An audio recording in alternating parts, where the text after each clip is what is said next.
morning. Welcome to my weekly Monday Live, Caroline Flanagan Live. Today I want to talk to you about overworking. Now, if you tuned in last week, you will have heard me talk about overthinking. Well, overworking is, it's kind of the partner in crime to overthinking. And together, they are what are causing you to sabotage your own success.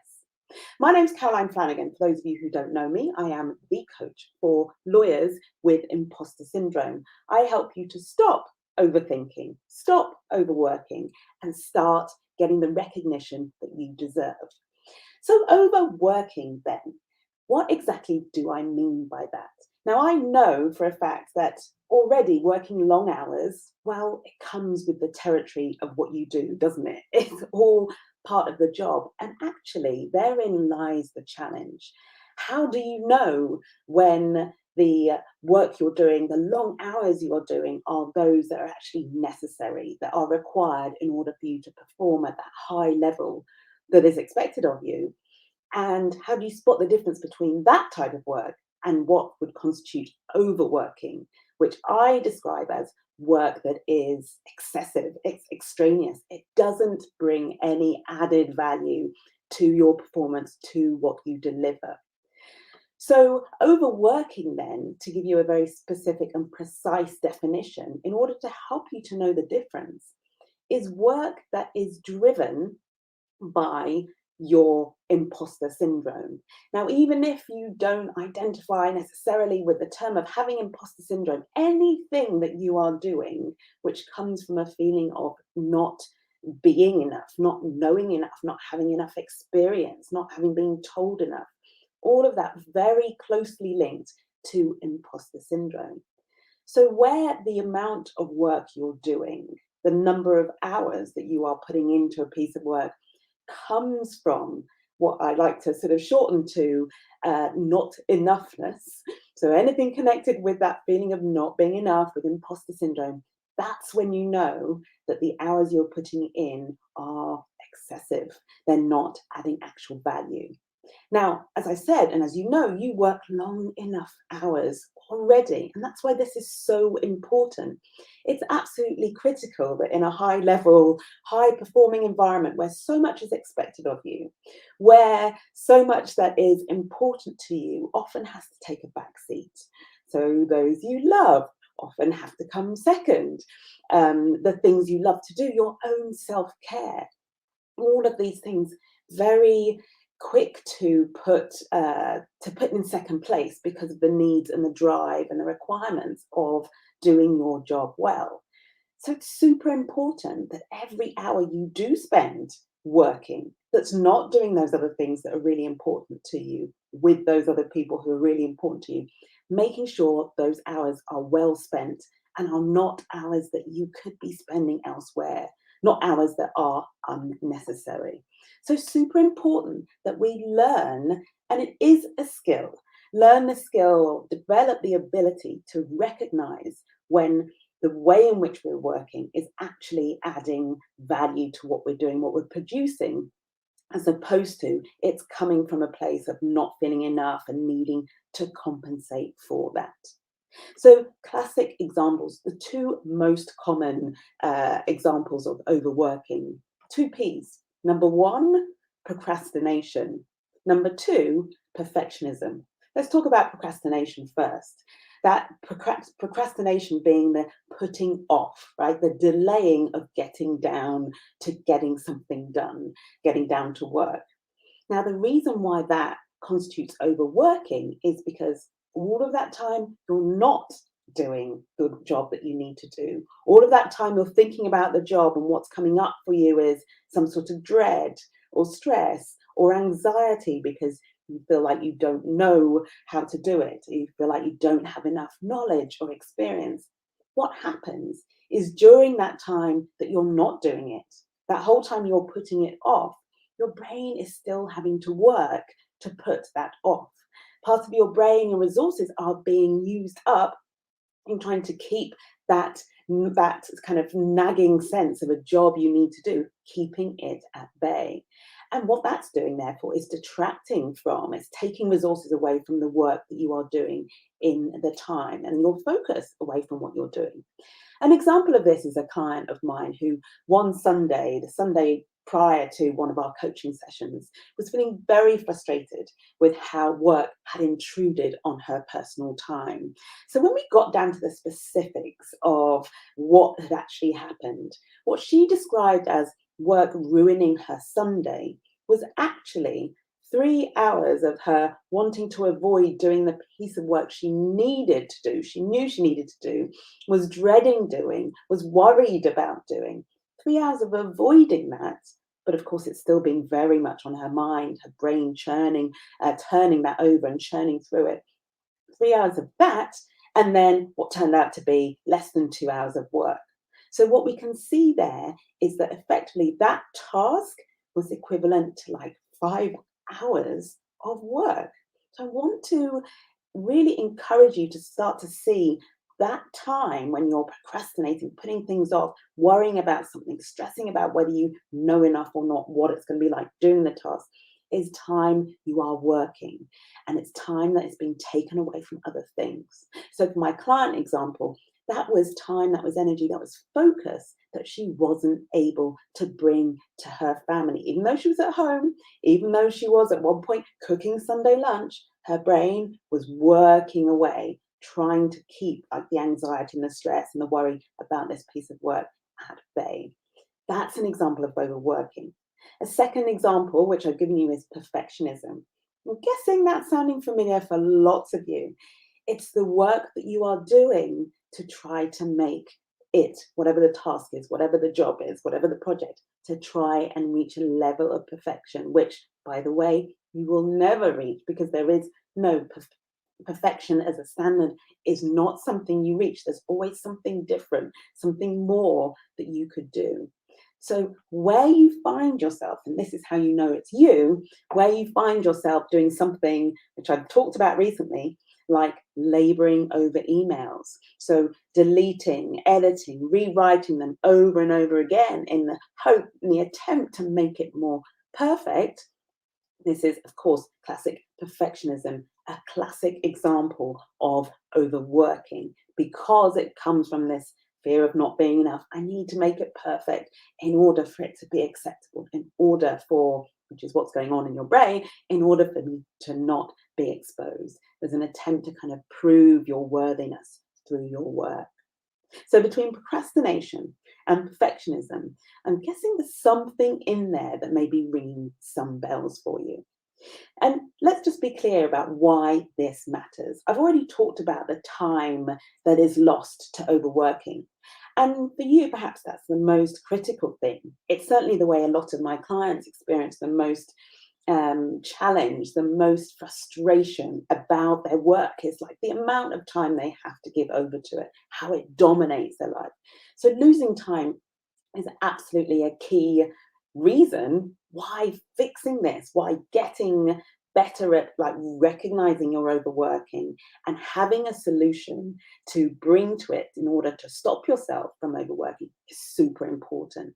But that's only one reason or one way in which overworking is costing you in your work and in your career, and I want to say in your life, because I know how hard you work.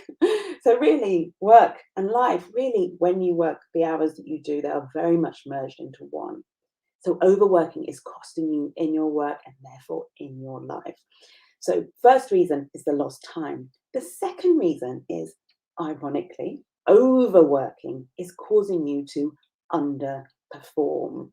Why is that? Well, if you're overworking, then that amount of time that you're spending, like spending more time on a particular task or project and it's not getting better, you are then not having that time available to focus on other tasks that you need to do, to focus on other issues that you need to that require your attention. So it's diluting the amount of resources that you have available for other things. Think about it. You spend 2 extra hours on a piece of work, 2 hours that you didn't need to spend.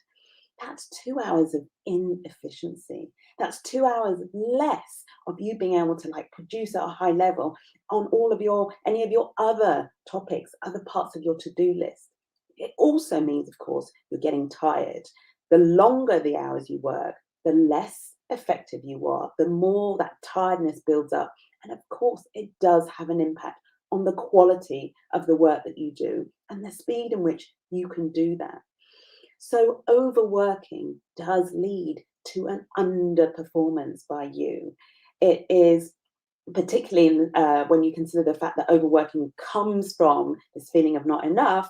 Once again, managing all of that, as I said last week when I talked about overthinking, it takes up a lot of your resources that you could be better could be better applied to another piece of work or something else you need to do. Third cost is underachieving. Now, when I talk about underachieving, I mean like basically achieving at a level that's below your potential. And if you're underachieving, what that means is you're not getting the recognition you're capable of getting, that you deserve to get because of your ability. So if you are less efficient than you would otherwise be, so things take you longer, you are tired, you're not performing as well, of course, the recognition you get is only going to be as much as the actual amount you perform. So, what I want to say is, as long as you're underperforming, you're also underachieving, meaning you're not getting the recognition that you deserve and could be getting if you are performing at your highest level, which is what we want. You performing at your highest level is you delivering to the standard that is expected of you at the very least, but it's also doing so in a way that's efficient. It doesn't cause you to burn out, and it means it's preserving a bit of time for all of those important things in your life as well. So we've got the fact that it means less time available for you, the fact that it's leading you to underperform, the fact that it's leading you to underachieve, not getting that recognition you deserve, or those opportunities or the promotions. The fourth cost to you, of course, and I touched on this last week, is less fun. Very, very hard, isn't it, to enjoy those bits of your work, your job, which I know you really like. I know drew you to this career in the first place. The intellectual challenge, stimulation, the great, clever people you get to work with, that the relationships, the camaraderie around that, the feeling and knowledge that you have scope to progress, and the belief that that's available to you. The problem is that when you are so swamped in the hours that you're working, so overwhelmed, then those fun things go out the window. They're not exactly front of mind. You're not nearly as conscious of the fun bits of your job. And you're all consumed just by having to labor through and do the hour after hour. Now, I feel it's worth pointing out at this point that obviously, where many of you do, your job is measured, or your value is often measured in terms of the hours that you are able to bill, so the hours you work. It wouldn't surprise me if you were there thinking, well, actually, either way, I have to bill the hours, so it doesn't serve me to be working less. I appreciate that. I absolutely recognize and know how that works.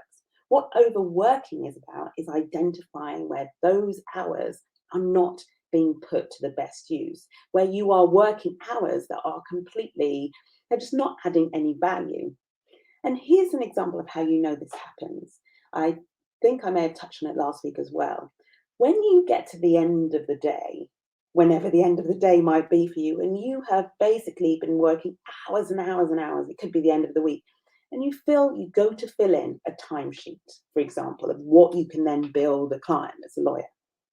And instead of you recording the 15, 16-hour day that you have done, you actually record maybe 10 hours. You edit that down, because in your mind, you have a sense of the fact that not every one of those hours have been put to the highest level of use. Like in your brain, there might be a self-doubt around how effective you have been.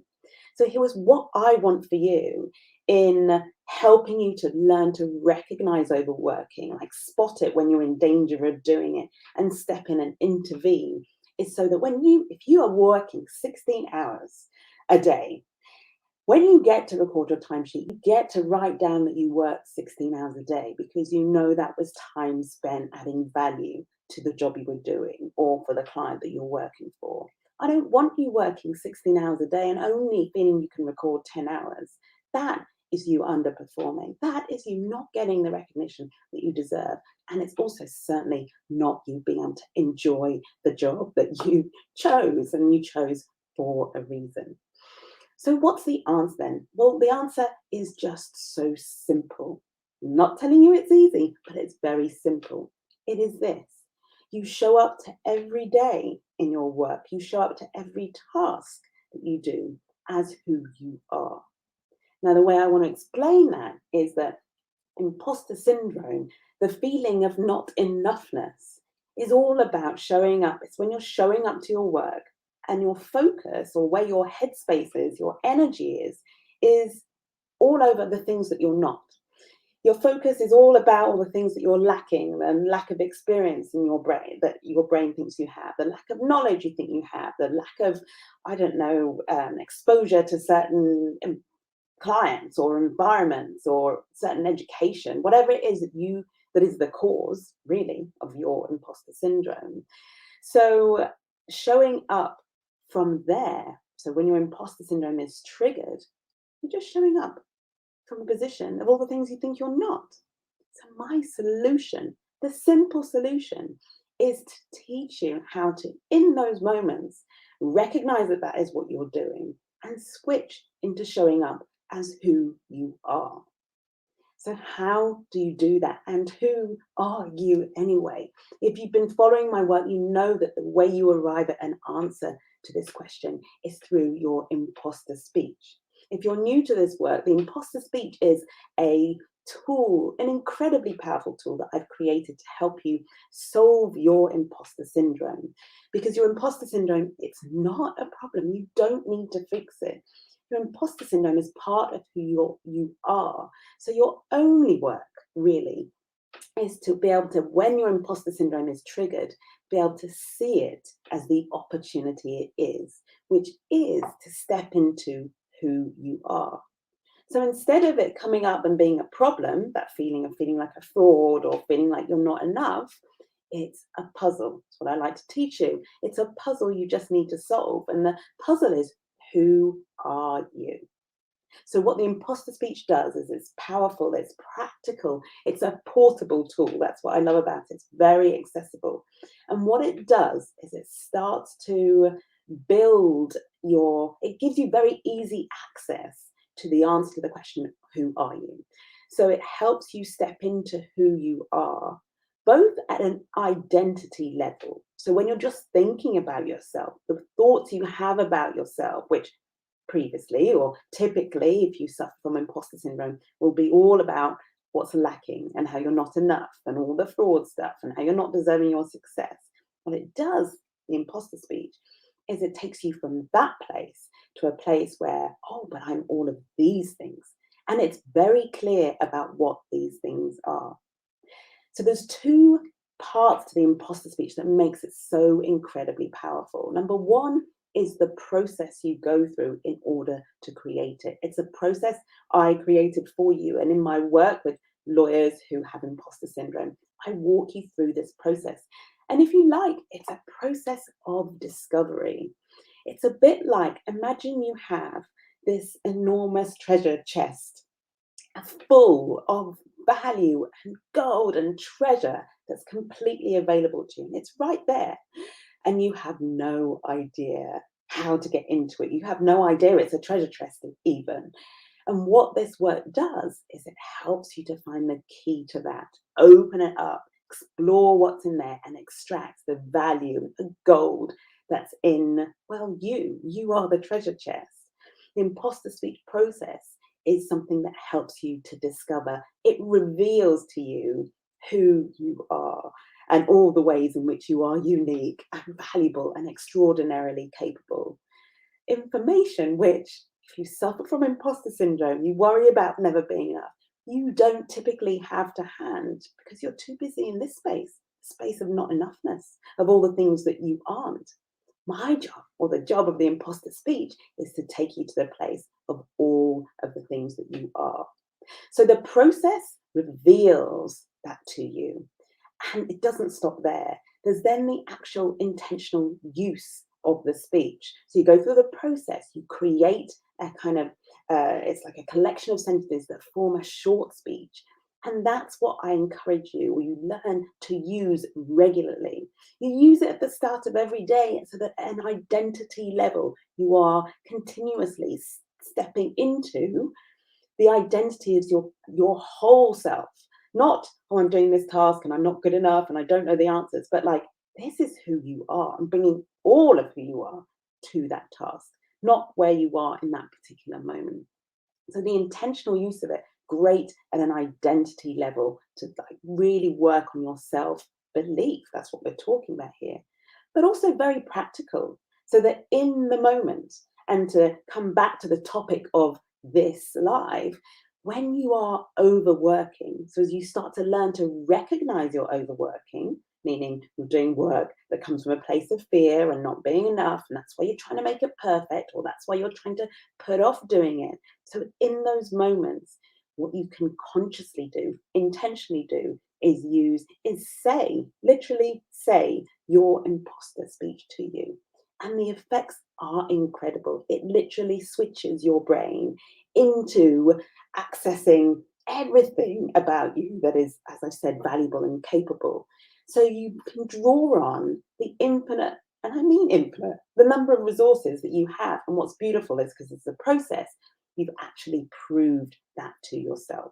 So I love to say the process proves your value, and then the speech itself, sorry, the process reveals your value, and the speech itself proves it to you again and again and again. So to wrap up then, overworking is like a partner in crime to overthinking. The two of them together are how, if you are someone who suffers from imposter syndrome, or any time you feel that you're not enough, it's how you are in some form sabotaging your success, sabotaging your enjoyment of your work. So, what I want to invite you to do as a result of this session, and if you've watched all of it, thank you. It's lovely to have you. I want to invite you to start to observe, just simply become more aware of when you're working, when you're about, it's 11 o'clock at night and you're still working on a project. I just want you to be curious about what's driving that need to go over it one last time. Is it that you're going over it one last time because you're doing your final check and making sure it's correct and that it does what you want it to do? Or is it that you're doing and going over it one last time because you're worried that you've missed something? You're worried it's not enough. You're worried you're somehow going to be found out if you miss, if something's missing from there.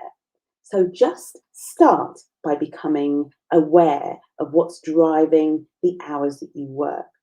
Somewhere, perhaps, in that 16-hour day you do, or the 12-hour day, or the 20, God forbid, 20-hour day that you do when things are really intense, somewhere in there, there could be minutes, maybe hours that you could be saving because they're not contributing any extra value to your output, to the task at hand.